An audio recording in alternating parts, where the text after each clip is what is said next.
नमस्कार दोस्तों, मैं हूं आरती और आप सभी का स्वागत है मेरे चैनल पे। तो फ्रेंड्स, आज की तारीख में हम सभी ऑनलाइन शॉपिंग ज़रूर करते हैं और ऑनलाइन शॉपिंग करें भी क्यों ना, एक तो वहाँ पे सस्ता होता है, दूसरा अगर हमें सामान पसंद नहीं आता है तो हम उसको रिटर्न कर सकते हैं। तो कई सारी फैसिलिटीज़ होती है, हमें चॉइस करने का भी मौका मिलता है, कहीं जाने की भी ज़रूरत नहीं है, घर बैठे सामान आ जाता है।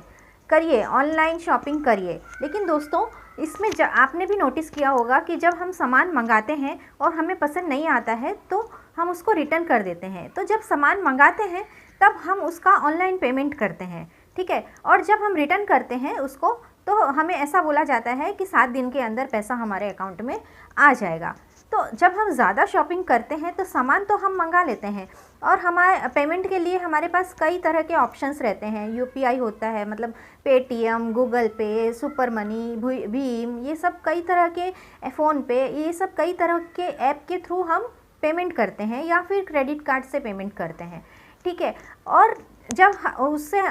किसी एक अकाउंट से पेमेंट नहीं करते हैं, हम उसमें जुड़े होते हैं हमारे 2 से 3 या 4 अकाउंट, ठीक है। तो जब 7 दिन के अंदर हमें बोला जाता है कि हमारा पैसा रिटर्न मिलेगा, तब हमें कोई आइडिया नहीं होता है कि इस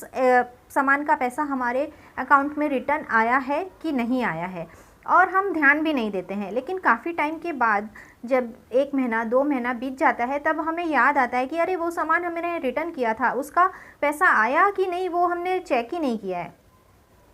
तो उस समय हमें आलस आता है, हम ना ही बैंक स्टेटमेंट निकालते हैं और ना ही हमने हमारी पासबुक में एंट्री करवाते हैं। तो कहने का मतलब ये है कि जब हम सामान रिटर्न करते हैं तो हमारे एक से ज़्यादा अकाउंट उस ऐप्स के थ्रू या कई तरह के ऐप के थ्रू लिंक होने के कारण हम ये ध्यान नहीं देते हैं कि पैसा रिटर्न आया कि नहीं आया। इसके बदले अगर हम किसी एक ही अकाउंट से पे करेंगे, एक ही ऐप यूज़ करेंगे इसको पे करने के लिए, या फिर ऐप ना भी एक यूज़ करें तो बैंक अकाउंट तो एटलीस्ट एक ही रखेंगे, तो हमें पता रहेगा कि इसका पैसा हमने पे किया था और इसका पैसा हमें रिटर्न मिल गया है। तो कहने का मतलब, अगर जब भी हम ऑनलाइन शॉपिंग करते हैं, ख़ास करके फेस्टिवल्स के टाइम पे जब हम ज़्यादा सामान मंगा रहे होते हैं, तो उस समय में हमें किसी भी एक अकाउंट से ही पेमेंट करना चाहिए, ताकि उसका रिटर्न का पैसे का हम देख पाएँ कि वो रिटर्न का पैसा हमारे अकाउंट में आया है या नहीं आया है। वैसे तो ज़्यादातर आ जाता है, लेकिन बाई चांस कभी ऐसे हुआ कि नहीं भी आए तो हमें ध्यान रहे कि इसका पैसा हमें